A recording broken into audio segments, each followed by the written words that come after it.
Poderia o Alan apresentar o seu convidado, o Claunaro o seu convidado, e daí começamos, né, Facchini? Ótimo. Acho que ótimo. sim. Maravilha. Muito bem, então, bom dia. Bom, eu vou apresentar o Tom. Eu conheço o Tom há 10 anos, aproximadamente, um pouco mais, né, Tom? Na época ele era diretor do Hospital das Clínicas da UFMG, e a gente teve um trabalho interessante lá dentro de reorganizar um pouco a alocação médica dentro das atividades do hospital, e foi um momento interessante. Embora tivéssemos posições divergentes, a gente convergia para o mesmo ponto de interesse, que era o melhor da universidade. Foi uma época muito boa, muitas discussões interessantes. Pensei que era o Atlético, mas tudo bem. Não, isso é um outro ponto, né, Tô, que nos une, que nos aproxima sempre, né? Isso a gente não pode deixar de lado, que é uma coisa que está sempre presente na nossa vida. Aqui em Belo Horizonte a gente tem duas realidades, a UFMG e o Atlético. Então a gente não está em uma e outra, nas duas a gente fica completo, a gente chega na completude, né? E o Tom, ele já vinha há muito tempo trabalhando com telesaúde, e acho que ele é uma referência em Minas Gerais, é uma referência no Brasil, inclusive. Tem vários convênios internacionais nessa área, acho que seria uma boa contribuição para poder nos ajudar a entender e a avançar nesse debate no campo da atenção primária. Então, acho que é uma experiência importante. Ele é professor da Faculdade de Medicina. Eu vou deixar que ele se apresente, né, que ele faça aí a sua exposição de atributos e de competências para que a gente possa dar continuidade ao trabalho. Obrigado mais uma vez, foi um prazer ter você conosco. Viu?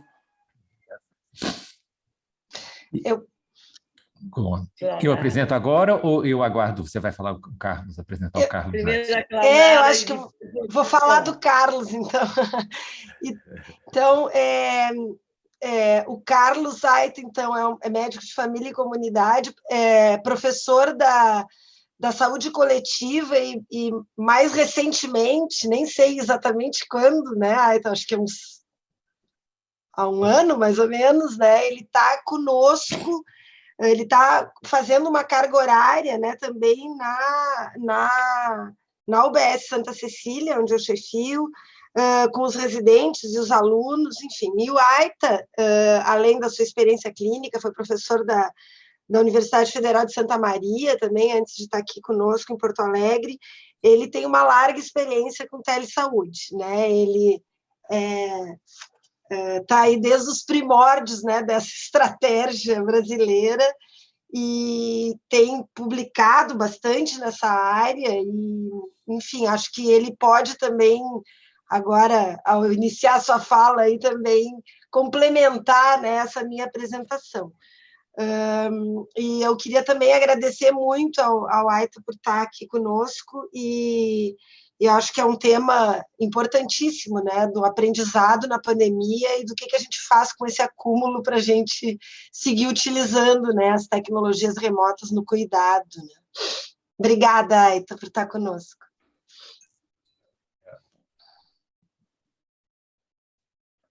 Olá, Wellington, há quanto tempo? Tudo bem? Olá, tudo bom? Então, Oi, Wellington, bom dia, Renato, bom dia, Wellington. Facchini. Bom dia, Renato. Pedro também está conosco, Wellington, Diana, muito bom, excelente. Desculpe, Aita, o Tom ia falar, o Tom poderia dar uma palavrinha conosco, logo o Carlos, e aí a gente avança para as apresentações, pode ser assim? Beleza. Talvez a gente se apresenta no começo de cada apresentação, que a gente já segue em frente. Pode ser, para não burocratizar. Não, aqui é tudo uma reunião muito informal, muito caseira. A gente pode ficar tranquilo. Então, eu vou tentar ser breve para a gente poder conversar. Vocês estão vendo a tela principal, não é isso? Sim. Tá. Isso. Bom, eu sou Antônio Ribeiro, sou professor da Faculdade de Medicina e estou lotado no Hospital das Clínicas da UFMG, onde eu coordeno um setor que chama de pesquisa e inovação. O hospital aderiu à EBSER, né, e tem esse setor específico e especificamente coordena essa rede de telesaúde que agrupa algumas universidades mineiras, né? Como vocês todos devem saber, nós somos um dos grupos, né, originais aí, né, como Rio Grande do Sul, como Amazonas, como Goiás, Santa Catarina, como grupo da Faculdade de Medicina, que a Alain representa, né, que começou com a telesaúde dentro do que chamou o Programa Telesaúde Brasil Redes, né? E nós tivemos alguns caminhos, eu acho que cada grupo tomou um certo caminho. Eu sou cardiologista de formação, fui consultor do Ministério de 2002 em diante, inicialmente atenção especializada na média e alta, né, que é uma área que mudou de nome, né, e comecei a trabalhar, então, já desde os primórdios, aí, desde 2005, né, com a telesaúde. A Bia, que foi quem conduziu o centro, participou fortemente aí com Carlos, com Erno, com Pierre, na formação do Núcleo do Sul também, né? Então, existe tudo que a gente está falando aqui tem um monte de conexões aí, né? Tudo tem uma história, podemos dizer assim, né? E eu acho que mostra muito a potencialidade e o poder que as universidades, em associação com o Ministério, com as secretarias, podem ter nessa otimização, essa utilização de alguns recursos em telesaúde. Dito essa introdução muito breve, né, a gente começou, então, com um projeto de pesquisa, né, que se chamava Minas Telecardio. Ele foi financiado pela FAPEMIG, era um recurso do Ministério de Ciência e Tecnologia. A gente teve algum recurso do CNPq também, né, e era basicamente de se testar a possibilidade de implantar um sistema de telecardiologia, basicamente tele-ECG, né, em cidades mineiras. O projeto saiu com 82 cidades, em 5 regiões, cada uma ligada a uma universidade, e já incluindo Uberlândia, Uberaba, Montes Claros e Juiz de Fora, né? O projeto inicial ela tinha essa intenção de provar, né? Isso está falando de 2005, né? Em alguns locais, alguns desses pequenos municípios, foi quase uma inclusão de digital mesmo, né? Você, né, primeiras alternativas, métodos ligados à internet. Foi feito um sistema bem simples a princípio, né? E isso aí a Mônica Viegas fez o estudo econômico na época, mostrou que era tanto factível como existia custo-benefício, e esse projeto se expandiu, então, rapidamente por estado de Minas Gerais. Incorporamos mais 2 universidades, a São João, que é o campus de saúde em Divinópolis, no centro-oeste mineiro, e o Vale do Jequitinhonha, em Mucuri, que é basicamente o nordeste mineiro todo, né? Opa, caindo uma coisa aqui. E a gente chegou aí a uma cobertura de quase 100% dos municípios de Minas Gerais em alguns anos, né?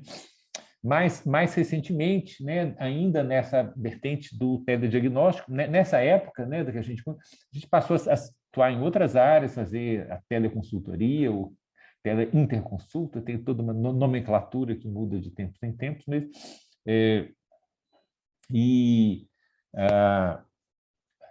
A gente também teleeducação, que começou um pouco mais tarde. A gente, de alguma maneira, tinha deixado, isso era mais assistência, medicina um pouco mais educação, depois todos passaram a fazer tudo, né? Mais recentemente, com o tele-ECG, nós passamos, então, a prover esse serviço para o país como um todo, né? E a partir de 2007, então, nós começamos essa oferta nacional de telediagnóstico, começamos com Acre, né? Depois incorporamos, passamos a trabalhar junto com outros estados, Bahia, Ceará, Mato Grosso, Roraima, Maranhão, atualmente Pernambuco, Paraná. Então, na verdade, existe aí um grande número de municípios que são servidos, né, por esse serviço, que continua, e esse número chega a quase 1.100 municípios hoje, né? E a média de eletros realizados por dia tem ficado, nos dias de semana, na faixa de 3.000 eletrocardiogramas, né? A gente tem uma aspiração maior para isso. Isso é um estudo clínico, não é um serviço, né? Mas a gente tem prestado, por exemplo, a gente adaptou o nosso sistema, a gente consegue fazer os laudos em inglês e espanhol, e a gente tem feito os eletros do estudo da World Heart Federation para o mundo todo, né? E aí a gente abriu mão de alguns princípios, né? A gente não gosta de ter foto de ECG, a gente gosta de ter o traçado eletrocardiográfico, aqui a gente está tendo que ter um modelo mais misto, né? Mas o que a gente entende é que esse sistema ele é escalável para dimensões maiores, podemos dizer assim, né? A gente trabalha nesse binômio assistência-pesquisa, na verdade, um trinômio, porque tem ensino continuado, educação continuada também, então a gente capta recursos de convênios, TEDs e principalmente do Ministério da Saúde atualmente, mas a Secretaria de Estado da Saúde foi o principal financiador por muito tempo, né?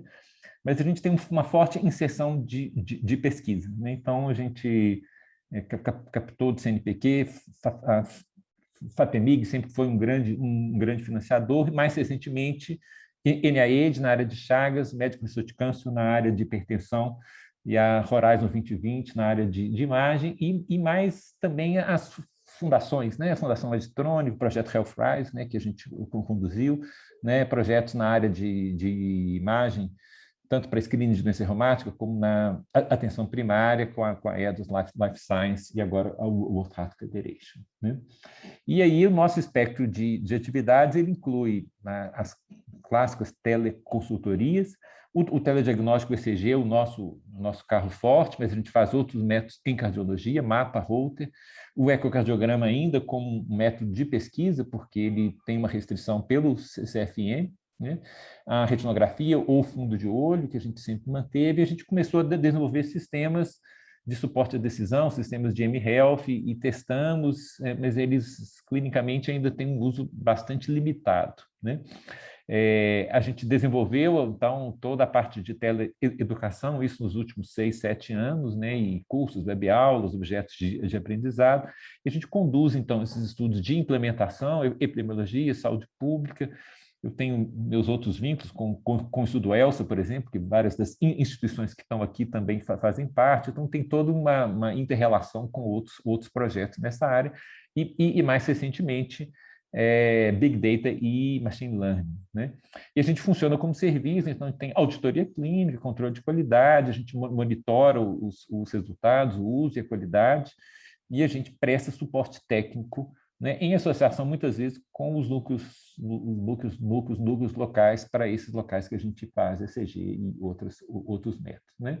Eu acho que todos conhecem o sistema da teleconsultoria convencional, né? Então, o profissional de saúde solicita uma dúvida em relação a um caso clínico ou uma questão teórica, uma pessoa de plantão responde, né? E eventualmente encaminha para os especialistas. Esse sistema funcionou melhor em outras épocas, né? Hoje, o próprio SUS, ao fornecer o telefone, ocupa esse espaço de uma maneira mais eficiente, podemos dizer assim. A gente continua a fazer em períodos de crise, períodos de epidemia. A gente tem um telecovid específico que eu vou falar a seguir, e talvez a área que tenha prosperado para a gente seja a teleconsultoria síncrona para a cardiologia, né? A gente resolve as dúvidas dos eletros, ajuda na orientação das urgências por atendimento por telefone, no caso aqui. Trabalhamos já com teleregulação, mas não é uma área que a gente tem atuado hoje,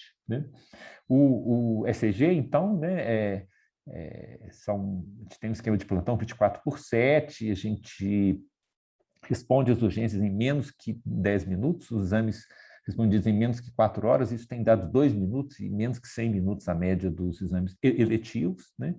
A gente desenvolveu um sistema para isso, que é compatível com diferentes marcas de eletrocardiograma, tem ferramentas de medida, um sistema ultra transado, ultra bem feito do ponto de vista de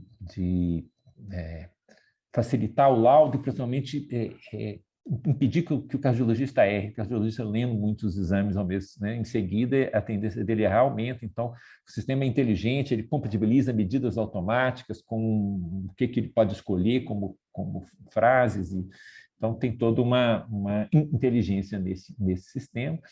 Nós testamos isso na rede de infarto, de uma forma mais primitiva em Belo Horizonte, no período da Alzira, mas de uma forma mais completa no norte de Minas, que é uma macro-região com 86 municípios, um sistema SAMU com quase 50 ambulâncias, e nós ficamos muito impressionados com os resultados, redução de mortalidade, aumento do uso de medicações baseadas em evidência, aumento do uso de eletro na urgência dentro do SAMU, mas esse projeto ele não conseguiu seguir em frente muito por causa do financiamento. Ele pegou o estado de Minas Gerais no meio da sua crise financeira e nós não conseguimos seguir, né? Parte dos nossos interesses hoje estão no uso dessas bases de dados e desse material em cortes eletrônicas, em estudos tanto de epidemiologia como de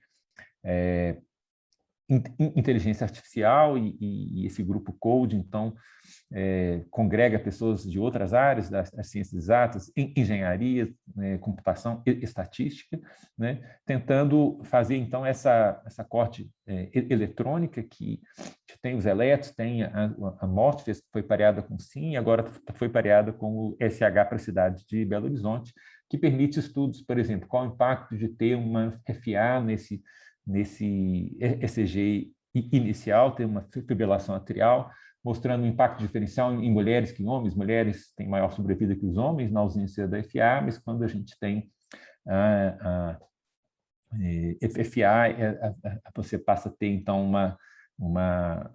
um prognóstico igual, né? Então, o risco da FA é maior nas mulheres do que nos homens, né? E mesmo estudos mais avançados de Deep Learning, né? Aqui, no caso, testando um método de Deep Learning de classificação automática, ainda não de todas as classes do eletrocardiograma, de todas as alterações, mostrando em azulzinho que a máquina BNN ela é melhor do que o residente de cardiologia, o residente de emergência, que o estudante, ou igual, no intervalo de confiança relativamente amplo aí, né, em todas as alterações que a gente viu aqui, né? Então, existe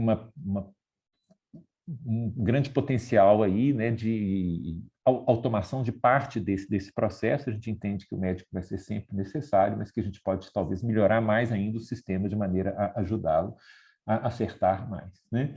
A gente tem alguma experiência com o eco, tanto nas escolas como na atenção primária, e a gente utiliza leitura por outros profissionais de saúde que não são médicos, que adquirem a imagem, e a leitura é feita online por telesaúde. Essa é uma parceria com o Children's National, um hospital americano em Washington, ligada à Universidade de George Washington, e que, né, a gente tem uma série de estudos e papers mostrando, então,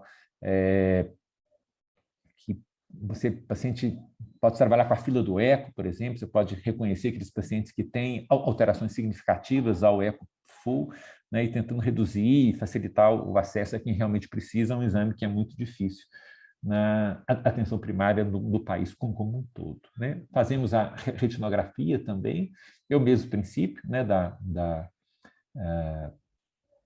do eletro, mas o espectro é mais limitado e ele é colocado geralmente no centro de especialidade, né?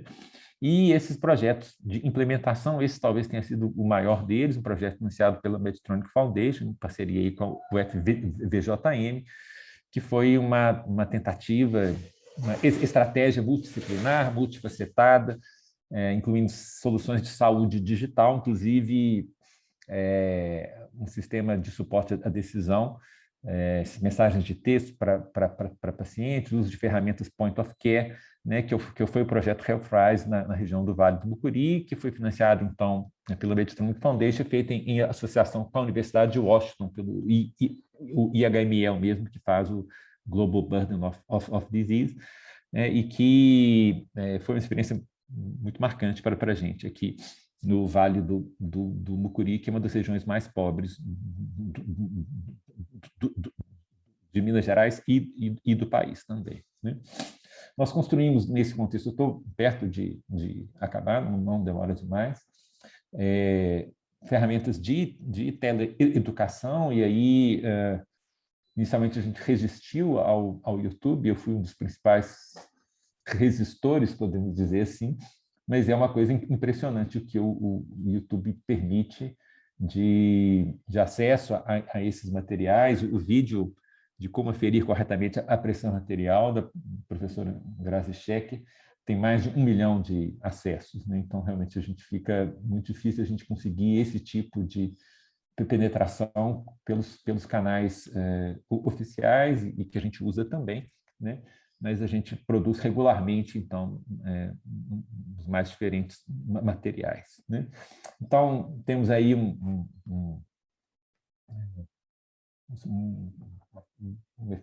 resultado de cerca de 5 milhões de eletrocardiogramas, um número de teleconsultorias de 130 mil. Tem reduzido muito, né, a teleconsultoria, a gente perdeu os financiamentos específicos para isso. Os outros exames de cardiologia em números muito menores, mas ano passado todos nós fomos atingidos aí, né, pelo Covid, e a gente desenvolveu uma série de estratégias novas que dizem respeito a gente aqui, né? Basicamente, a gente criou todo um material educacional, né? A gente criou um sistema, né, de teleconsulta com vários níveis, uma porta de entrada, que podia ser por um chatbot, por linhas telefônicas. Isso está funcionando em Divinópolis e no Vale do Mucuri, e para o UFMG, né? E a esse nível geraria consultas, então, pela enfermagem e pelos médicos, e um telemonitoramento dos casos, aí, conforme para até cumprir o período, para reconhecer os pacientes que venham a agravar durante esse período, né? Então, a entrada podia ser ou por chamada telefônica ou pelo chatbot, né? A linha telefônica variou de lugar para local, por exemplo, na UFMG não existe, é só pelo sistema, né? O chatbot funciona no WhatsApp ou no sistema web, né? E ele permite tanto orientações gerais, perguntas e respostas, como uma avaliação de saúde que gera um resultado, então, né, de nível de urgência. Esse paciente é encaminhado, então, ele recebe um link, ele é procurado de volta, então, tudo é feito com mensagem, em termos de...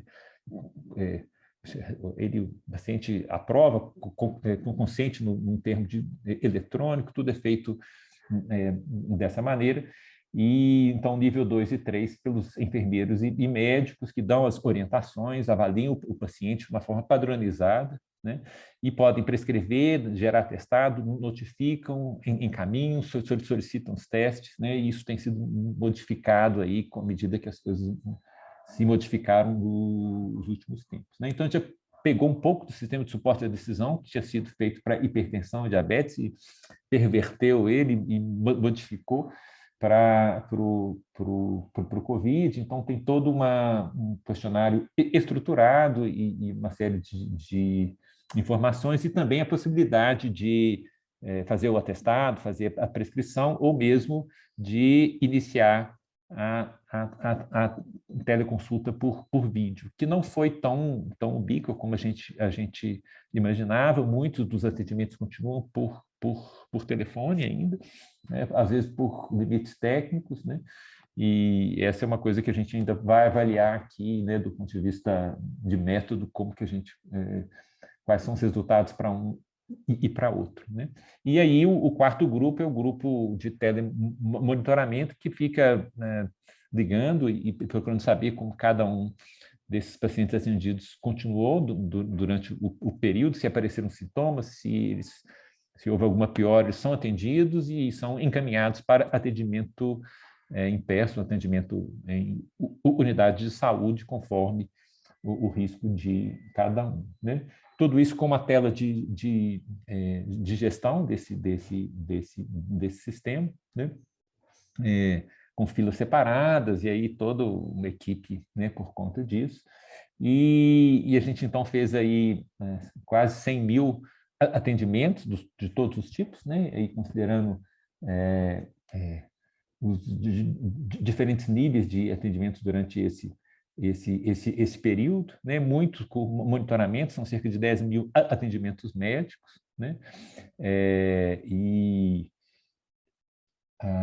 uma coisa importante é que esse sistema é um sistema bastante eficaz, né? Então, assim, ele conseguiu que o paciente continuasse em casa e resolver 100% das questões desse paciente sem procurar uma unidade de saúde de forma presencial em mais que 90% dos casos, tanto nas 3 instâncias aqui, né? Então, reduziu a demanda, né? Reduziu as chances dessas pessoas tanto transmitir como serem infectadas, né? Os diagnósticos são precoces, permitem um monitoramento durante esse diagnóstico precoce. Não, dá o suporte aos profissionais de saúde e, de alguma maneira, participou da organização da resposta ao Covid nessas 2 cidades. Estamos incorporando melhorias no bot, né? O bot de voz é um desafio para a gente, né? A gente, de alguma maneira, essa tecnologia a gente começou a aplicar para os pacientes crônicos do próprio HC, por exemplo. Então, a gente pretende manter esse serviço de teleconsultas de forma regular, né? E a gente está avaliando aí qual foi o impacto disso sobre a saúde. O que a gente está fazendo agora e quais são as perspectivas para o futuro? Existe um projeto do Ministério da Saúde com o Ministério da Defesa, que chama Telesaúde Brasil, que tem convidados aí de diferentes núcleos, o núcleo do Rio Grande do Sul agora também trouxe, Santa Catarina, Goiás, que tem a ideia de fornecer em locais distantes de fronteira, e, na verdade, o principal mérito desse projeto está integrando as diferentes plataformas desenvolvidas pelos diferentes núcleos, né?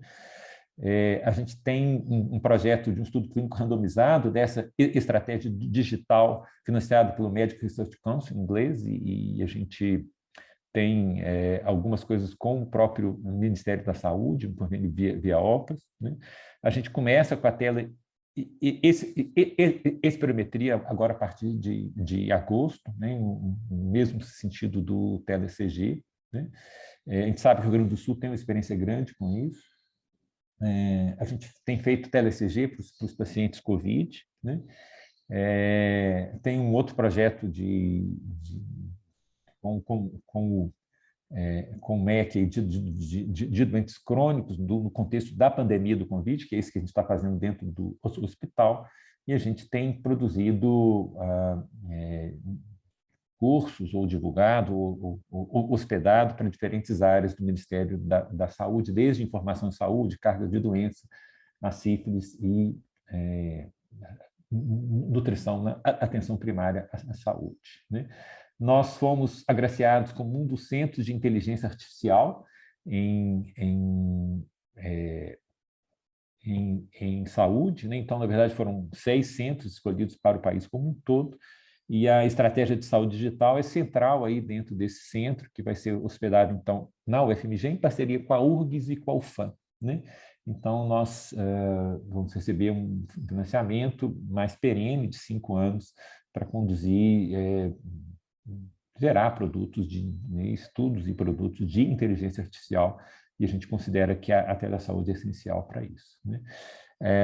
Essa é uma rede, tem muitas pessoas atuando, eu sou, né, de alguma certa maneira, coordeno hoje, mas nem sempre fui eu que coordenei, nem sempre será, então, na verdade, esse trabalho é um trabalho de muita gente, né?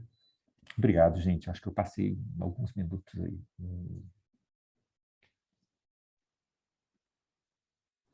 Obrigado, Tom, muito bom, excelente. Temos várias questões para discutir a respeito da sua apresentação, especialmente, né, considerando o apoio, né, necessário às equipes da Estratégia de Saúde da Família, da rede básica, no cuidado às condições crônicas, né, e as debilidades que se tem, de modo a garantir a integralidade do cuidado com equidade para toda a população. Vamos passar para o Carlos. O Carlos faz a sua apresentação e aí depois abrimos uma discussão geral com os colegas. Pode ser? Ótimo. Beleza. Obrigado, Tom. Carlos, por favor, você. Você pode se apresentar e ainda fazer a apresentação do seu tema.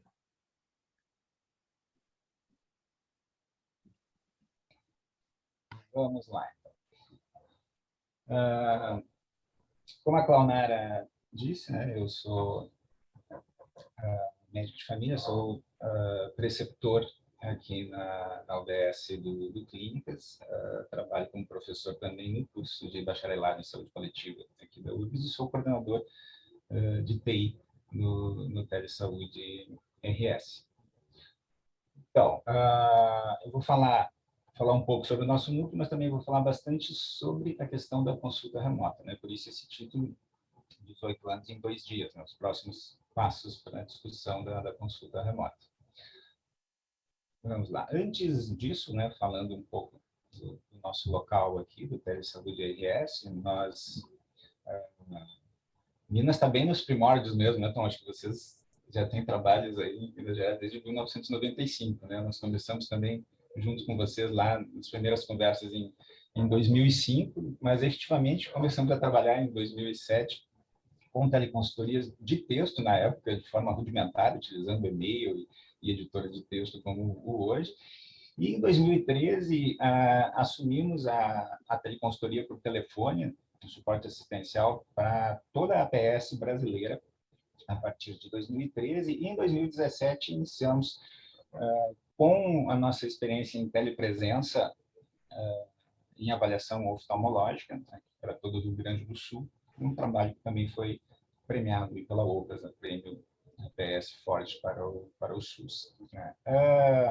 A epidemia teve, né, um efeito forte no nosso processo de trabalho, nos obrigou, principalmente o meu pessoal da TI, a reestruturar toda a nossa infraestrutura para conseguir migrar mais de 80% da nossa equipe para home office, sem prejudicar nem a quantidade nem a qualidade, né, da nossa produção. Nós temos, em termos de consultoria, vocês vão ver que eu vou usar pouco o termo tele, depois eu vou explicar por quê. Nós temos, então, mais de 250 mil teleconsultorias por telefone respondidas para todo o Brasil, com evitação de 64% dos encaminhamentos para outros níveis de atenção, ou seja, 2 em cada 3 pacientes discutidos são mantidos na atenção primária de saúde. Isso varia, né? Isso é uma média. Na Infecto chega a 85% de evitação e mesmo na neurocirurgia nós conseguimos 30% de evitação de encaminhamento. Trabalhamos aqui fortemente com o complexo regulador estadual, já são mais de 100 mil casos discutindo, usando a mesma estrutura do nosso 0800, né, um telefone gratuito que nós utilizamos para todo o Brasil, e também utilizamos ele para discussão de casos de regulação aqui no Rio Grande do Sul. Com isso, e esse nosso modelo serviu para o Regula Mais Brasil, que hoje está implantado em todo o Brasil. Com isso, nós conseguimos uma redução drástica tanto do tamanho da fila de espera, como do tempo de espera. Vocês podem ver aqui na neurologia, né, de 647 dias, caiu para menos de 45 dias. Em termos de consulta, né, consulta remota, nós já temos mais de 40 mil avaliações oftalmológicas, com apenas 30% de conversão de necessidade, né, de atendimento presencial, e agora com o Covid, são mais de 20 mil avaliações realizadas com apenas 2% de necessidade de conversão. Em termos de diagnóstico, nós damos cobertura para 100% da necessidade da demanda de espirometria do Rio Grande do Sul, já são mais de 60 mil laudos. Também trabalhamos com laudos de dermatologia e de estomatologia. E na parte de educação, temos mais de 65 mil pessoas certificadas nas 118 edições dos nossos 32 cursos em todo o Brasil. E o nosso portal de transparência tem 2 milhões de usuários, com cerca de 265 mil acessos mensais. As nossas perguntas da semana, segunda opiniões informativas, nossos protocolos de regulação, nossos sumários clínicos, que são produzidos, né, que servem para dar suporte aos nossos teleconsultores, mas também são fartamente acessados tanto pelos usuários do Brasil quanto fora daqui. Bom, por que 18 anos? Né? em 2 dias. 18 anos foi o tempo entre a primeira resolução de telemedicina e o último ofício que saiu a respeito no Conselho Federal de Medicina. Né? 2 dias, porque foi o espaço entre o ofício e a portaria ministerial. Na realidade, é uma epopeia de cerca de 100 anos entre a proibição e a liberação da consulta remota no Brasil. Antes do Código de Ética Médica, os primeiros códigos deontológicos não tocavam nesse assunto. Isso foi tratado a partir de 1931, quando se proibiu qualquer consulta ou avaliação por correio, rádio ou jornal. E, em 1953, se cunhou o famigerado artigo, que permanece com a mesma redação até hoje, né, onde é vedado ao médico a avaliação do paciente sem exame direto, salvo em casos de urgência e emergência. Então, isso foi incorporado à primeira edição do Código de Ética Médica, onde também se acrescentou a proibição do uso de televisão ao jornal, rádio e correio. Em 1988, se manteve a mesma redação, né, e foi sobre essa ED que foi elaborada, né, a nossa primeira resolução de telemedicina, que era um tanto vaga, e esperava-se que em 2009 houvesse mudança, mas não, reproduziu-se o mesmo artigo que já vem sendo repetido, mantendo, né, essa proibição da consulta remota. Paulatinamente, foram ocorrendo liberações. A resolução de 2011 finalmente admitiu, né, que pediatras e médicos de família já faziam desde sempre, que era dar assistência para os pacientes que já vinham sendo atendidos para esclarecimento de dúvidas e, na realidade, já se fazia consultas. Né? A resolução da radiologia na liberação da teleradiologia em 2014 serviu de paradigma para todas as emissões de laudos à distância utilizada até hoje. Em 2017, quando se liberou aplicativos tipo WhatsApp para contato, né, com os pacientes, se pensou, bom, a partir de agora, a próxima resolução vai liberar, né, a consulta remota, o que ocorreu em 2018. Né? Vocês veem essa imagem histórica aí da consulta remota já sendo feita por televisão desde 1968, nos Estados Unidos. Então, demorou um tempinho para chegar aqui, mas ela já foi revogada logo em seguida, devido à ação dos diversos conselhos regionais de medicina. E, jogando uma pá de cal, se aprimorou a redação do artigo, né, colocando que, além da proibição do exame sem contato direto, é proibida a prescrição, a avaliação por qualquer meio de comunicação em massa, incluindo também a internet. Esse mundo onde a consulta remota, esse Brasil, né, onde a consulta remota era proibida, deixou de existir, então, com a pandemia. É um Brasil que não retorna mais. O ofício do dia 19 de março, né, do Conselho Federal de Medicina, apesar de abusar dos teletermos, né, e colocar mais confusão um pouco nessa discussão, ele libera eticamente os profissionais para que façam consulta remota. O melhor documento normativo que nós temos no país é a portaria ministerial do Ministério da Saúde, a 467, depois eu vou falar um pouco mais sobre ela, e temos pela primeira vez, em abril, a telemedicina regrada por lei federal no Brasil. A partir desse ofício, dessa portaria, todos os outros conselhos profissionais da área da saúde também produziram suas normativas. Nesses 100 anos que nós ficávamos aqui no Brasil brincando de corrida de lesma, o resto do mundo mais evoluído caminhava a passos largos. Então, à medida que todas as tecnologias digitais, né, envolvendo minimamente eletricidade, foram sendo criadas, foram sendo apropriadas para a sua utilização na saúde, para a discussão de casos, né, e envio de dados de saúde por telégrafo. A primeira consulta telefônica registrada, tem um registro no Lancet, foi em 1879. Já em 1906, o Einthoven, o inventor do eletrocardiograma, faz o primeiro telecardiograma com aquele aparelho que vocês podem ver na imagem, extremamente portátil, onde você tinha que colocar o pé numa solução salina para melhorar a produtividade, e ele conseguiu enviar sinais, né, já por telefone naquela época. Na sequência, o rádio é utilizado principalmente pelas marinhas mercantes e militares para discussões de casos clínicos e até mesmo cirúrgicos de navios em curso. O fax é utilizado para envio de imagens radiológicas em 1948. A televisão passa a ser utilizada para consultas remotas em 68.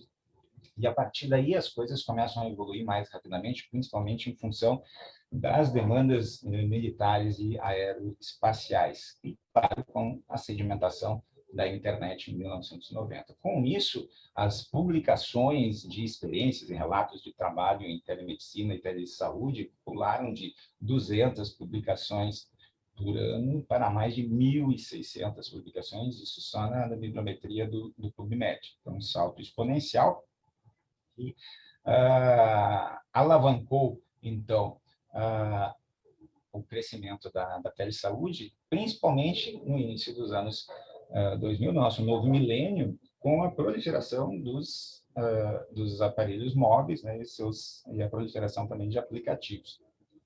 Além disso, se sedimentaram, né, conceitos de internet das coisas e saúde conectada. Claro que a maior penetração popular é dos dispositivos móveis. E aí já se segue voando. Em 2015, já começam as primeiras aplicações de computação em nuvem na saúde e inteligência artificial. O Arteris, né, é um aplicativo dessa época. E, mais recentemente, estruturas do mercado financeiro eletrônico já estão sendo adaptadas para a saúde. Então, o que era futuro já passou, principalmente para imigrantes digitais desavisados como nós, né? Não nascemos imersos em tecnologias. Para nativos digitais, nem tanto, mas já são relativamente comuns os sensores vestíveis, delutíveis e injetáveis, né? Esses injetáveis intramusculares, me lembro de ter visto o primeiro em 1996, no segundo Fórum Nacional de Ciência, Tecnologia e Saúde, que foi em Curitiba, se não me engano. Também, né, já temos a inteligência artificial aplicada para apoio e suporte ao diagnóstico e à prescrição. Né? O Babylon, lá no NHS, se advoga até a capacidade de fazer diagnóstico melhor do que médicos. Isso ainda tem discussão. Triagem ele já faz melhor do que médicos e enfermeiros. Já existe comprovação para isso. Já temos possibilidades de fazer exame físico apoiado e autoexame físico assistido em absolutamente todos os órgãos e sistemas do corpo humano. Em função da redução do custo e do aumento tanto da quantidade quanto da sensibilidade e precisão dos sensores que nós trazemos embarcados nos nossos dispositivos móveis, já é possível fazer com que os pacientes façam, né, vídeos de avaliação otológica para enviar aos seus médicos, fotografias dermatológicas, fundoscopia e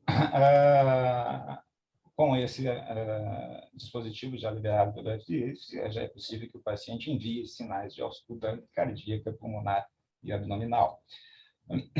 Além disso, através de Bluetooth, já é possível fazer leituras de ecocardiograma, de eletrocardiograma e de espirometria.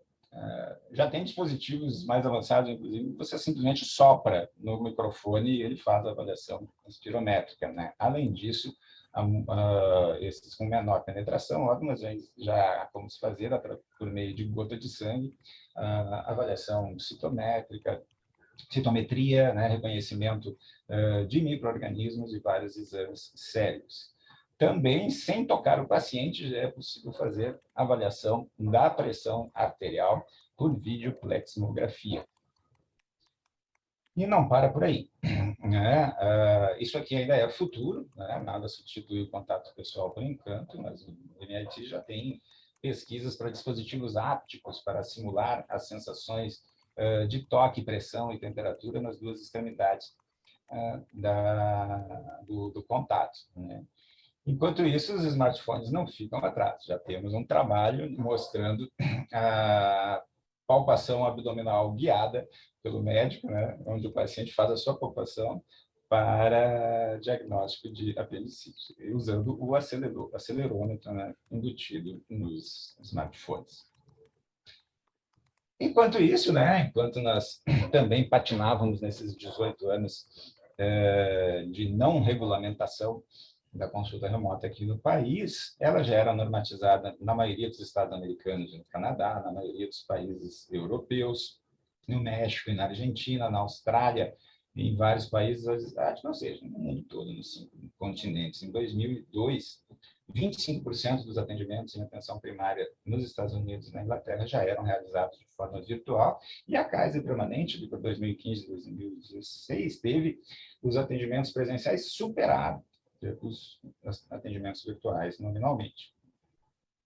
Bom, eu sempre digo que viajar no tempo é uma questão de geografia, né? Enquanto nós temos lugares menos avançados, né, o efeito pandêmico aqui no Brasil foi a liberação da consulta remota. Como ela já é liberada no mundo inteiro, nos países no mundo mais desenvolvido, já se conversa largamente sobre a liberação do licenciamento interestadual, né, para evitar que as barreiras estaduais impeçam o acesso das pessoas aos médicos que, sabidamente, se concentram em outros lugares que não no interior. Bom, para fazer uma discussão, uma boa discussão da consulta remota pós-pandêmica, tem que se abandonar alguns pontos arcaicos de retrocesso científico. A primeira coisa é o sofisma do distanciamento. A primeira tecnologia analógica que afastou médicos e pacientes foi a invenção, em 1816, do estetoscópio, né, que evoluiu nas suas diversas formas, né, até chegar hoje ao estetoscópio eletrônico, que já foi superado também pelo smartphone. O que é mais desumano? É usar tecnologias para afastar profissionais e pacientes, ou simplesmente deixar de atender esses pacientes, não dar acesso, ou abrir mão da qualidade, acurácia, precisão e redução de custos, que, como nós vamos ver aqui na sequência, é outra coisa que tem que ser abandonada. Usar TIC em saúde funciona? Sim, aumenta o acesso, aumenta a qualidade e reduz custo, tanto na atenção primária quanto na atenção especializada, com muitos e vários e sólidos ensaios clínicos randomizados, demonstrando redução de morbimortalidade, diminuição de hospitalizações, consultas de urgência e emergência, com um grande aumento também, né, do número de publicações e no número de ensaios nessa área, também com ensaios específicos mostrando redução do custo associados ao aumento do acesso e da qualidade, né? Outra coisa que a gente tem que abandonar são esses teletermos, né, que só confundem e desviam a atenção. Quem é que fala em um telebanco, fazer um telepagamento, um teledepósito? A gente usa o nosso banco, a gente faz transações financeiras. Todo mundo já faz isso, até minha mãe já faz isso. E não há nenhum consenso das definições, tanto de telesaúde como de saúde eletrônica, de saúde móvel, com várias revisões mostrando um dissenso total nesses termos, né? Já se discute que a telemedicina tem que abandonar esse prefixo e ser o que ela sempre foi, medicina. É muito mais fácil regrar, né, coisas que a gente já conhece. O próprio Bachur, né, que pesquisa, acho que desde 1970 e poucos, de telemedicina, ele mesmo tem trabalhos desenvolvendo estudos de taxonomia em telemedicina, até ele já está de saco cheio dessa discussão, baseada em teletermos, né? Já coloca isso nos últimos artigos dele, principalmente em relação à pandemia. Os termos corretos não é teleconsulta, telediagnóstico, teleprescrição, é consulta, diagnóstico, prescrição, são os atos profissionais consolidados de todas as categorias profissionais. E isso, nisso a portaria ministerial acertou em cheio. Os únicos teletermos que ela usa são telemedicina e telesaúde. O resto, ela normatiza como consulta, diagnóstico e prescrição mediados por tecnologias, mas são consultas, diagnósticos e prescrições. Bom, outra discussão péssima que ainda se faz, desculpa, é a respeito da primeira consulta presencial obrigatória. Isso é um contrassenso que pode causar mortes. Isso é ridículo, obrigar que um paciente faça a primeira consulta presencial para só então poder ser atendido em consulta remota. Nós temos esse exemplo de uma profissional aqui no Rio Grande do Sul, uma paciente diabética que não conseguiu acesso presencial, comprou a sua insulina, e na receita tinha 5 unidades, ela ia se auto-aplicar 5 ml de insulina, né? Mas aí ela conseguiu acesso por teleconsulta com essa médica, que avisou ela que se ela usasse aquela dose, ela iria morrer. Então, salvou uma vida aqui com teleconsulta. Em países mais desenvolvidos, isso gera até processo antitrust, né? Como a gente vê no Texas, lá nos Estados Unidos, obrigar as pessoas, né, a fazerem uma consulta presencial quando elas estão precisando de acesso.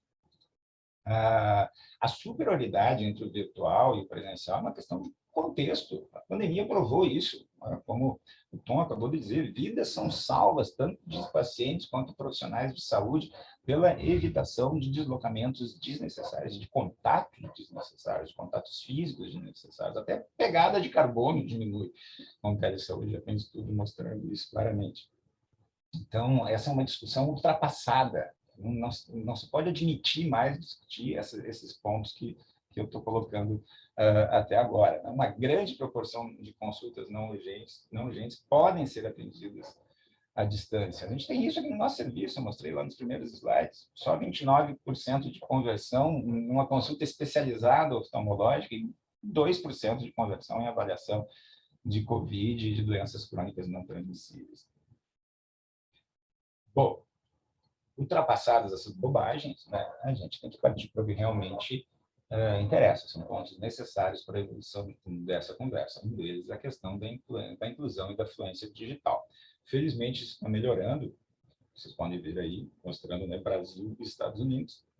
Apesar de nós termos ainda 40 milhões de brasileiros e eles têm 20 milhões de americanos desconectados, sistematicamente esse número vem caindo.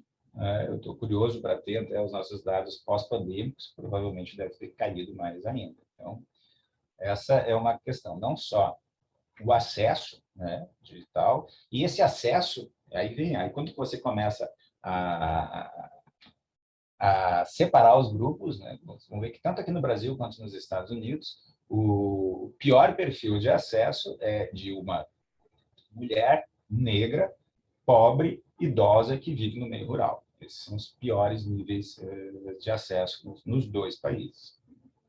É a história da exclusão social, né? Ela também é uma exclusão digital.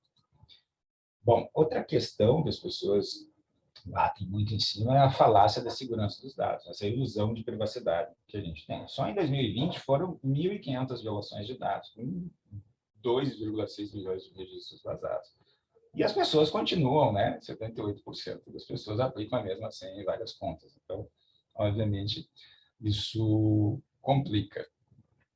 A pandemia causou um afrouxamento, né, nas leis gerais de proteção de dados, tanto aqui quanto na Europa, nos Estados Unidos, em todos os países, justamente para poder se mobilizar, né, todo esse novo acesso eletrônico. Felizmente, o incremento na utilização de prontuários eletrônicos sérios e certificados, naturalmente, já nos leva a uma aproximação à Lei Geral de Proteção de Dados.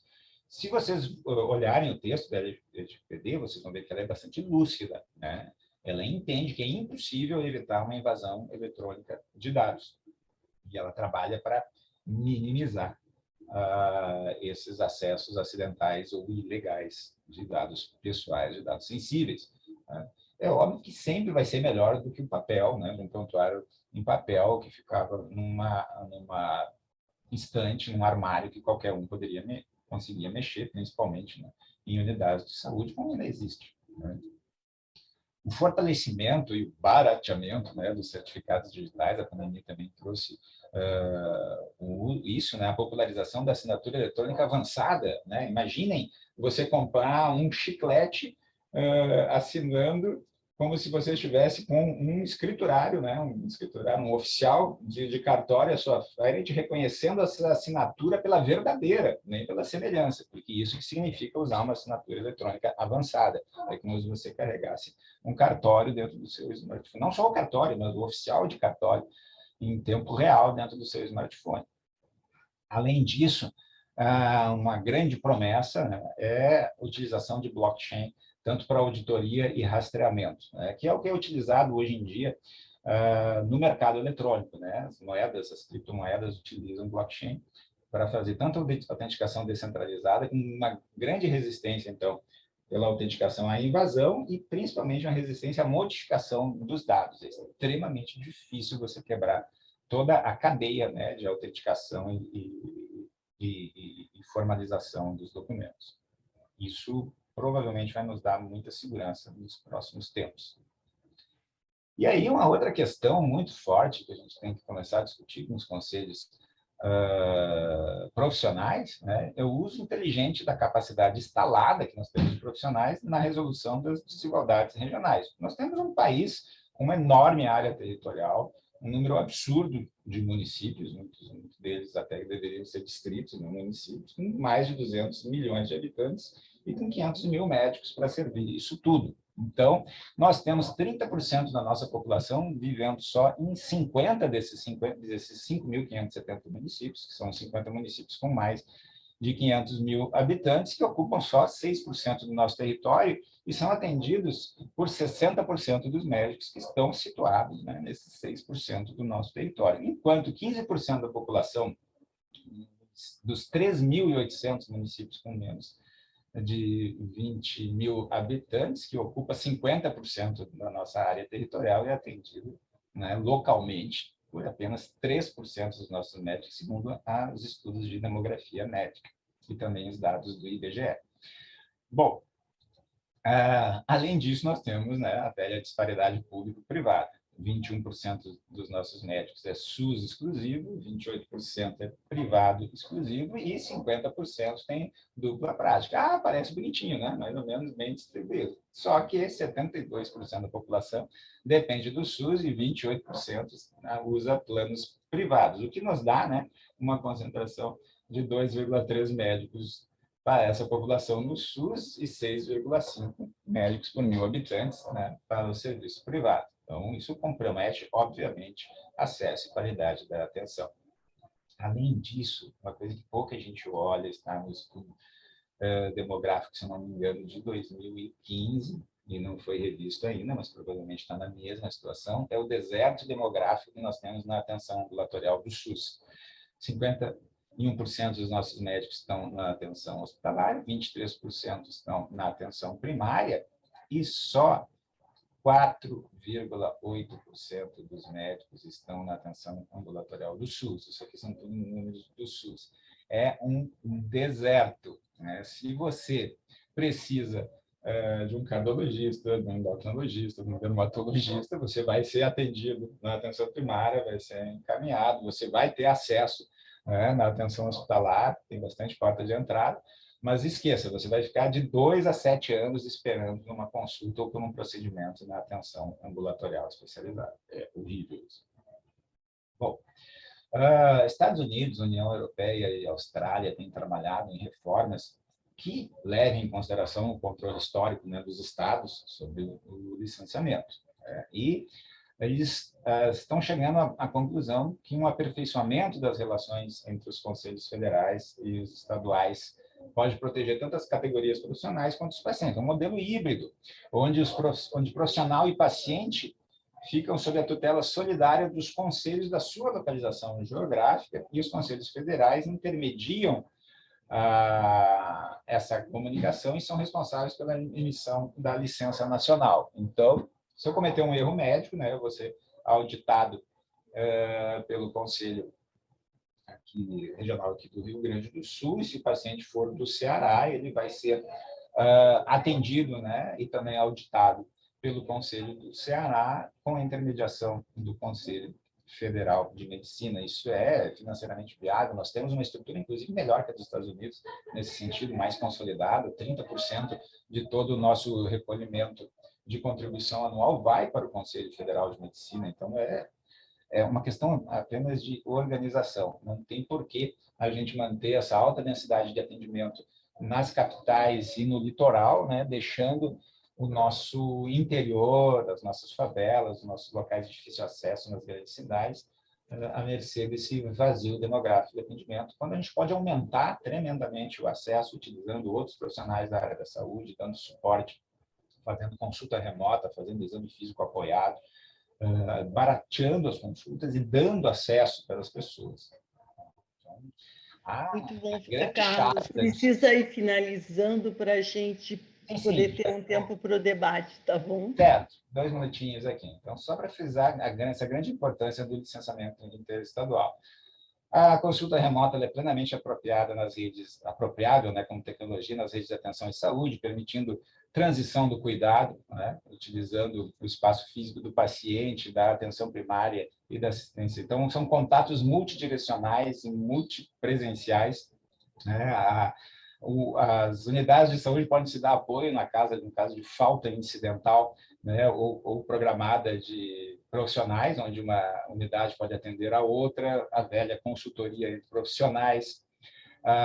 Um paciente que esteja excluído digitalmente pode sair da sua casa, se dirigir à sua unidade de saúde, onde tem uma infraestrutura, né, e utilizar essa infraestrutura remota para entrar em contato, por exemplo, para fazer consulta com o seu cardiologista na assistência ambulatorial, e além da revisão de pacientes dentro da atenção da assistência hospitalar. Então, muitas possibilidades, né? Como a gente já fala desde 2019, tendo a telesaúde como eixo organizacional dos sistemas universais de saúde do século XXI, né? Centrado nas pessoas, com um acesso regulado, fortemente focado no registro eletrônico em saúde, obviamente com financiamento adequado e podendo, inclusive, fazer substituição, processo substitutivo na atenção especializada, onde está o maior vazio demográfico, como a gente tem, por exemplo, aqui no Rio Grande do Sul, o acesso através da oftalmologia, através da espirometria. Então, precisamos parar de ser Programa Nacional de Saúde, né? A saúde tem que passar a ser uma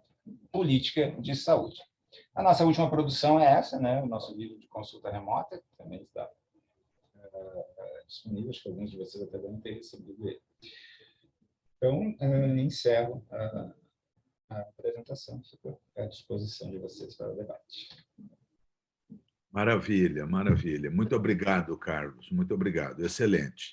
Acho que temos aí, né, um conjunto de informações, de reflexões que o Tom e o Carlos nos trouxeram, muito importante para o debate que se coloca hoje, né? E com certeza não teremos, nem em relação a questões, né, agudas, infecciosas, graves, como a pandemia de Covid, tampouco para o conjunto das condições crônicas sob a responsabilidade da atenção primária à saúde, de resolver esse problema com abordagens, tecnologias, recursos do século XIX e do século XX. Né? Nós precisamos estar atualizados e contextualizados, e isso é muito importante, porque, bom, eu trabalho na Universidade Federal de Pelotas, já fui secretário municipal de saúde lá naquela cidade, e me lembro que a gente, né, no início da década, né, nos anos 2000, nós tínhamos uma situação que um usuário com condição crônica, tipo uma hipertensão, por exemplo, uma cardiopatia,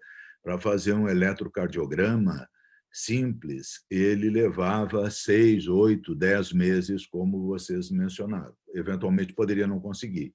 Mas para fazer um cateterismo, ele conseguia em 5 dias úteis.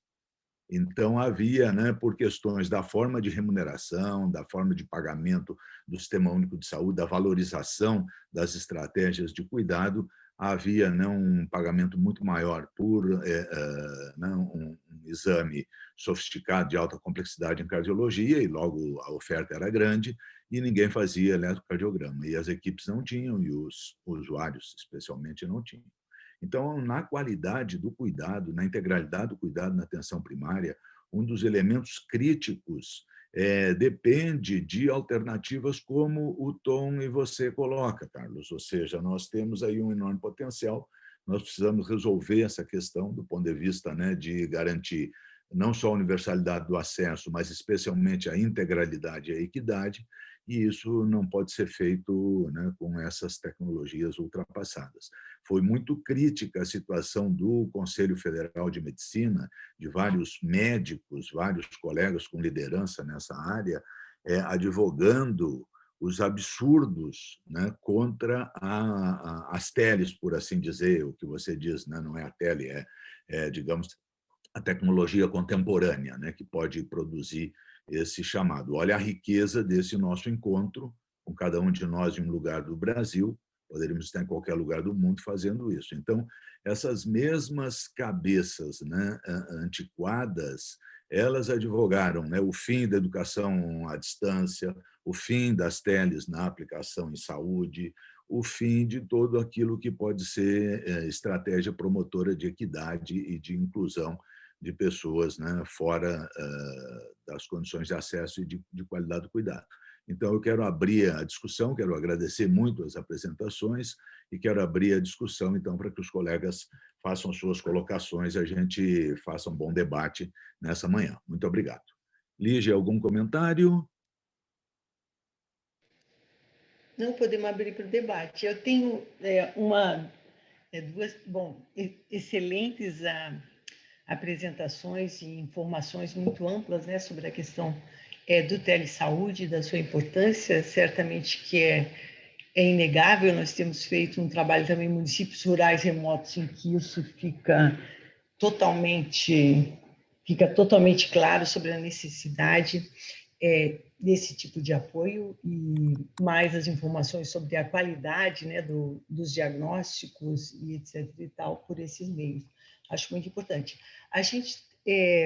A minha pergunta, Tom, é uma pergunta bem simples. Como funciona atualmente o telediagnóstico em cardiologia? Você tem relação com 1.000 municípios. Como que é feito esse contato, esse intercâmbio? Os municípios pagam? Como que é financiado? É um serviço que consegue continuar ao longo do tempo?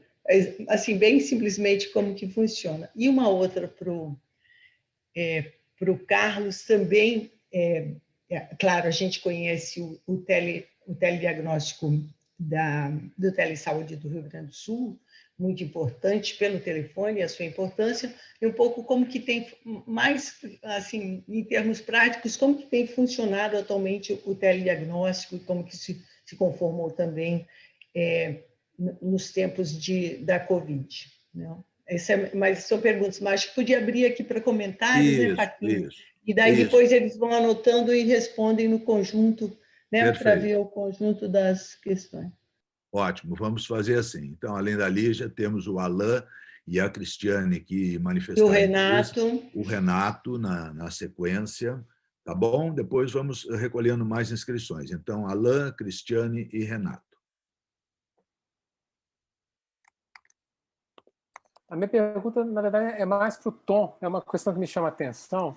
Quer dizer, a tecnologia ela potencializa a escala de atendimento, né? Isso é um dado absolutamente objetivo. Agora, como é que você avalia se essa potencialização tem efeito direto sobre a qualidade do atendimento? A minha dúvida é possível você mensurar a mudança de qualidade de atendimento com essa potencialização da escala? Obrigado, Tom. Cris? Bom dia a todos.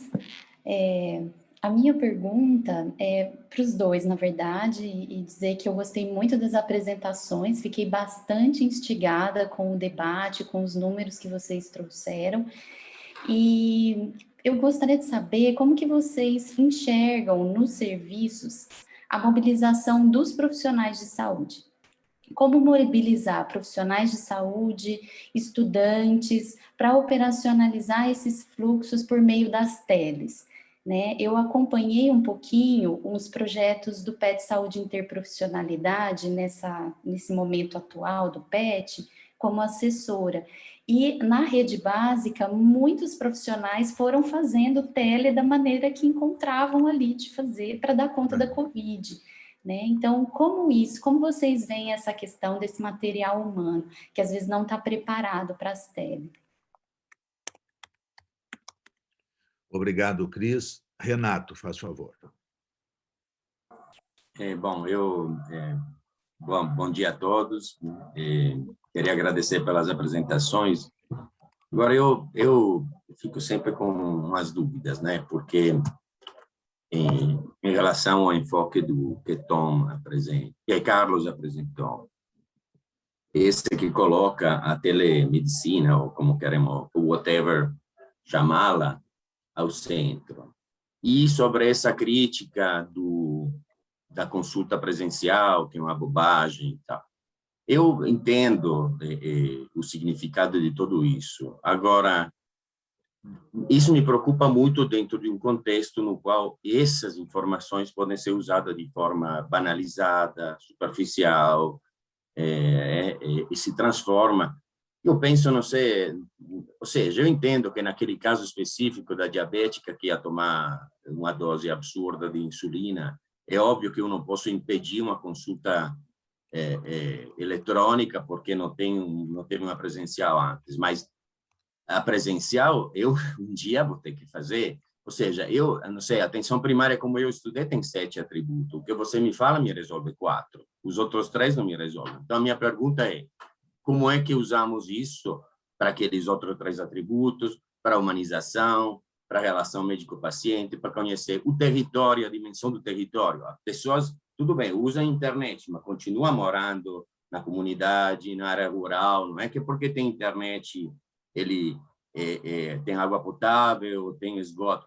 Então, ele me tira, me preocupa, porque resta o foco de algumas dimensões que são aquelas que caracterizam a atenção primária, e são aquelas que vão cair se esse processo de transformação vai acontecer, porque se fazemos PPP, se fazemos planos populares, é óbvio que os primeiros, os atributos mais frágeis são aqueles comunitários. Então, eu entendo e vejo uma oportunidade futura de extensão da escala, de ampliação, de qualidade. Eu concordo com tudo isso e sei que aquela é a direção. Mas me preocupa um pouco a velocidade e o tipo de regras que vamos colocar isso, porque jogar tudo fora dizer que agora é diferente é sempre uma coisa que, francamente, me deixa um pouco... né? Porque, no final, a saúde da família do Brasil não é que não teve resultados, né? Tudo bem, com a telemedicina ia ser melhor, ia aumentar a escala, mas não é que não deu certo, né? Porque aquilo ali não há controvérsia. Então, eu mudo com muito prazer, é ótimo, inovamos, mas não podemos esquecer toda a acumulação de resultados que tivemos até agora, porque o risco é sempre... né? Agora, se fala só para da última coisa, se fala do cadastramento do Previne. Então, o cadastramento é o quê? É fazer uma consulta online, já é cadastrado, aquilo é cobertura, aquilo é acesso, enfim, sabe, é mais complicado, né? Falamos de financiamento, falamos de como é que tudo isso, as prioridades, as políticas, os recursos vão se mover em base a isso. Bom, enfim, era só para dar uma problematização. Eu sei, eu sou fã disso, não tenho nada em contra, eu concordo com tudo que você falou, acho aquele jogo ali, jogo de louca, chamamos em italiano, boa, acho extraordinária a sua análise. Só eu penso a quem recebe essas informações com a cabeça olhando para outro lado, que não é aquele da saúde universal, como nós entendemos. Obrigado, Renato. A ver se ainda temos mais algum.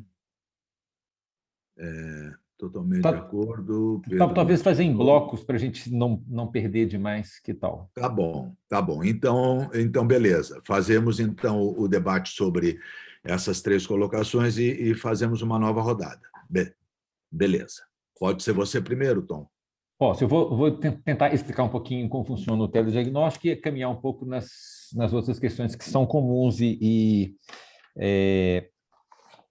Bom, primeiro, a regulamentação assim, os procedimentos de telesaúde ainda não fazem parte do rol, né, de procedimentos do SUS, então não estão lá no SIGTAP e eles não são remunerados de uma forma habitual. Esse era um plano que um dos grupos que esteve, na verdade o Ermo, quando esteve lá, pensou em fazer, mas que não houve tempo, né? As coisas passaram antes disso, né? Então, a gente trabalha com TEDs, né? Então, isso tem toda a instabilidade que todos vocês podem imaginar, porque só nesse governo já são 4 ministros da saúde, e isso se aconteceu previamente também, né? Então, se trocam equipes, tem que explicar o que está acontecendo e como que as coisas vão seguir em frente, e aí se convence, se faz e se continua. Não é uma coisa estável. A gente trabalha basicamente, a gente recebe por unidade de exame realizado, um valor que é próximo ao valor da tabela do eletrocardiograma, da realização do eletrocardiograma pelo SUS, então o custo é muito baixo, vários estudos de custo-efetividade realizados, mostrando que é extremamente custo-efetivo, quanto mais distante, né, o local de realização do eletro, mais custo-efetivo. Qual que é o processo de adesão? Assim, né? Então, os municípios, a gente tenta trabalhar com um núcleo, um grupo estadual que se responsabilize por priorizar onde que vai receber, decidir isso dentro das instâncias colegiadas estaduais e que compra os eletros, de alguma maneira organiza, nos ajuda a organizar a implementação. A gente tem vários métodos, desde implementação totalmente à distância. Antes da pandemia, a gente tinha um sistema muito estabelecido de implementar, que funcionou no Acre, funcionou no Mato Grosso, quer dizer, que a gente faz algumas visitas, recebe a equipe, treina uma equipe do Estado, ou do Núcleo de Telesaúde, ou da Secretaria de Estado de Saúde, e conduz parte das reuniões presenciais, parte à distância, mais recentemente tudo tem sido feito à distância, né? E a partir dessa, a gente pede que o Estado ou o município solicite para o Ministério da Saúde, atualmente é a Diretoria de Saúde Digital que autoriza ou não, né? E a partir daí a gente começa as conversas para que as coisas ocorram. Não há nenhum custo, né, para o paciente, obviamente, mas para o Estado é basicamente o custo de participar, então, dessa organização, e os eletrocardiógrafos, os últimos convênios e TEDs não incluíram, então a gente precisa que eles comprem, a gente tem uma gama de equipamentos que podem encaminhar o eletro, que é quase todos do mercado nacional, os digitais.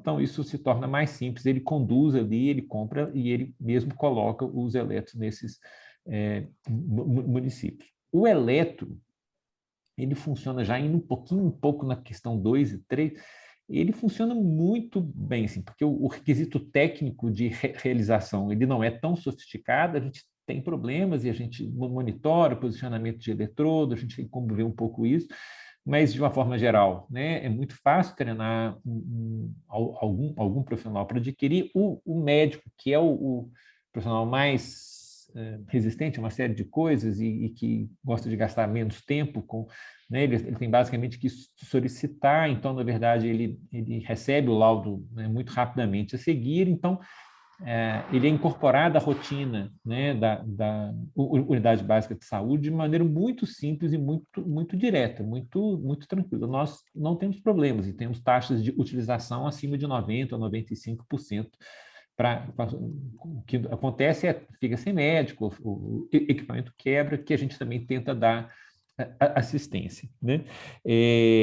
Isso funciona, né, dessa maneira. A gente tem uma central de custos para cada convênio, atualmente é quase tudo Ministério, então a gente fatura o eletro para aquele convênio, a gente coloca nos sistemas do Ministério, no Smart, se for, aonde quer que for, e a gente faz a nossa prestação de contas com a prestação dos eletros realizados, e estamos começando um novo ciclo hoje. Chegou o recurso do ano passado, ontem, e a gente está continuando com isso.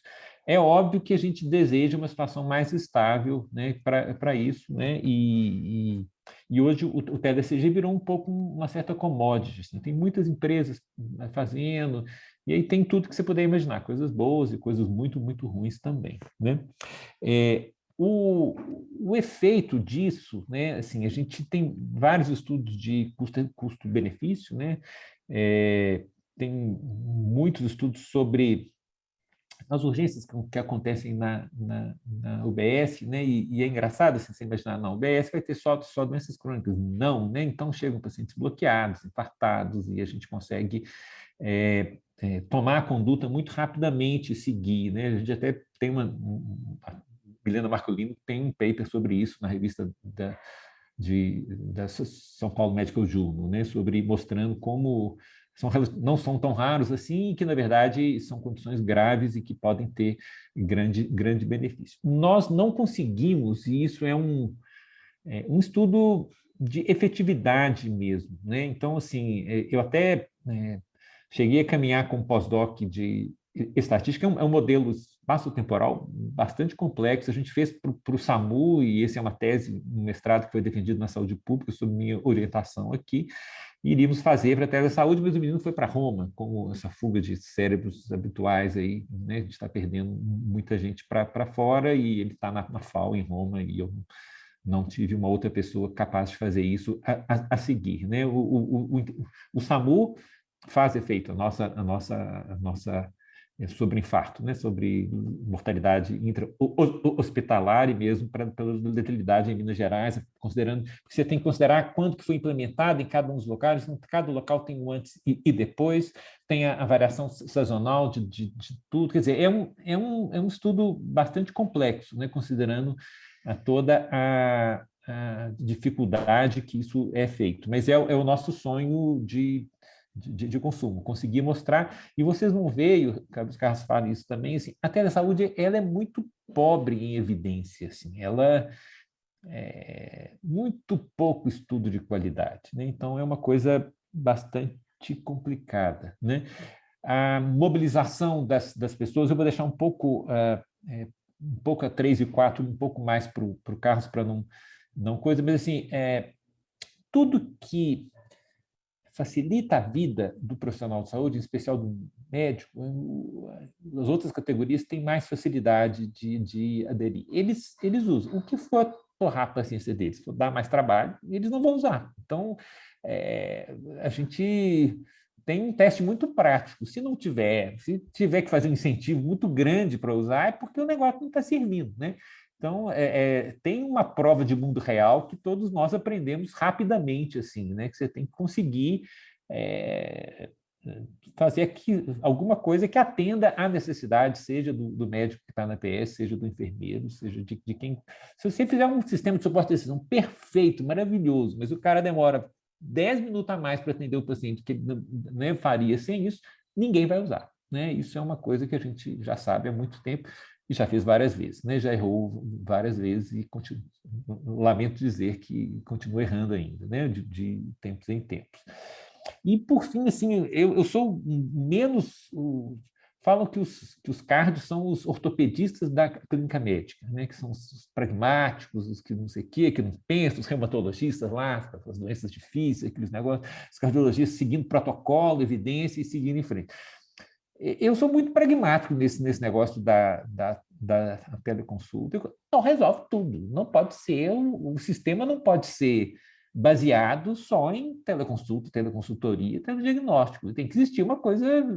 A telesaúde depende de uma presença física. Tem que ter pessoas, as pessoas têm que ter contato. Mesmo na implementação dessa, a gente tem que ir lá, a gente tem que ver onde está instalado, ver qual é a demanda que existe na ponta, se é diferente, o que está acontecendo. Então, assim... É uma ferramenta. O pessoal do CRM tem vontade de matar quando fala que é ferramenta. Mas, assim, é um meio que a gente faz para fazer saúde, para fazer coisas, né? Então, ele vai ter muitas limitações, mas você tem que ter uma certa abertura para ver o que ele pode trazer de bom. E o que você tiver bom, você usa. O que for ruim, você não usa, né? É meio... bem pragmático nisso aí, assim, né? Mas não sei, talvez tenha alguma coisa mais sólida, menos cardiológica, podemos dizer, para fazer isso aí. Mas, de toda maneira, eu acho assim, não é a solução de tudo, não é uma panaceia, não resolve todos os problemas. Isso eu não tenho dúvida, né? Ótimo, Carlos. Muito obrigado, Tom. Carlos, por favor, seus comentários. Então, vamos lá. Eu vou encadear minhas respostas no pensamento aqui, começando pela questão da aderência ao uso, né? A aceitação clínica pré-pandêmica foi muito bem estudada, né? Nos Estados Unidos, só 15% dos médicos de família utilizava alguma ferramenta de telesaúde, e isso caía se estava na ABS, e aumentava se estava no meio rural, e se estivesse um sistema integrado de saúde, tivesse acesso ao prontuário eletrônico, obviamente. É fato, né, Tom? A Trisha Ganhal provou que não, os médicos só utilizam aquilo que é fácil de usar, que economiza tempo, aumenta lucro e permite contato com outros profissionais. Aqui no Brasil, na minha tese, mostramos que 10% dos médicos só utilizavam um nível baixo de teleconsultorias no país. E a dissertação de mestrado da Bia, de Minas Gerais, é fantástica. Ela mostrou esse mesmo nível, esse mesmo problema no mundo inteiro, na revisão que ela fez. É muito boa a dissertação dela, excelente. Então, é isso, né? No mundo inteiro havia uma baixa aceitação clínica para o uso de telemedicina, de telesaúde, que acabou com a vinda da pandemia. As pessoas não têm mais escolha, tem que usar e pronto. E isso, né, acaba levando às outras questões, né?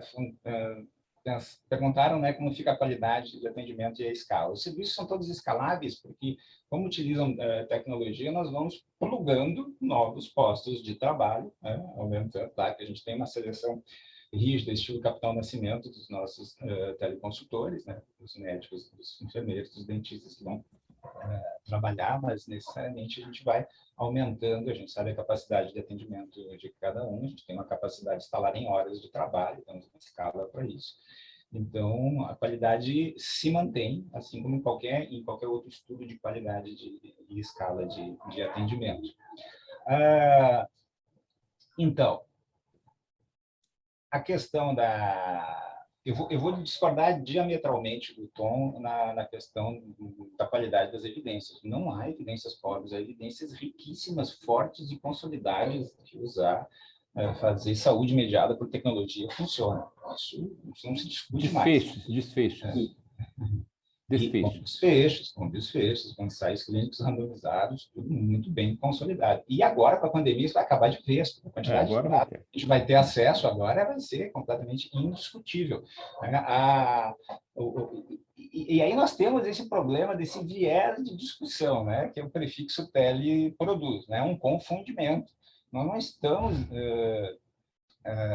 discutindo se a medicina funciona, se a enfermagem funciona, se a física funciona. As profissões funcionam, elas estão usando um meio para fazer atendimento, que é a mediação tecnológica.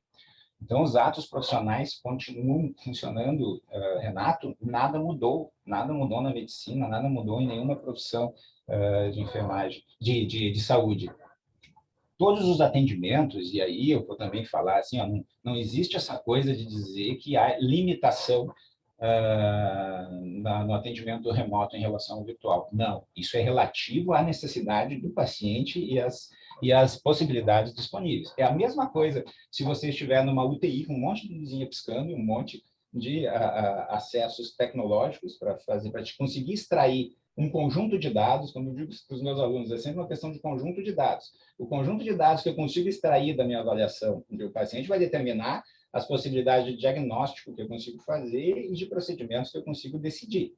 Se eu estou dentro de uma UTI, eu vou ter uma quantidade de dados muito maior. Se eu estou num posto de saúde onde eu só tenho água benta, né, vão ser outras possibilidades de coleta de dados junto com o paciente. Se eu estou numa via pública fazendo atendimento incidental, é a mesma coisa. Se eu estou falando por telefone ou fazendo uma videoconferência, são outras quantidades de dados que eu vou estar coletando. Então, esse medo que o pessoal tem de ter um erro de atendimento por ele estar sendo mediado por tecnologia tem que ser abandonada.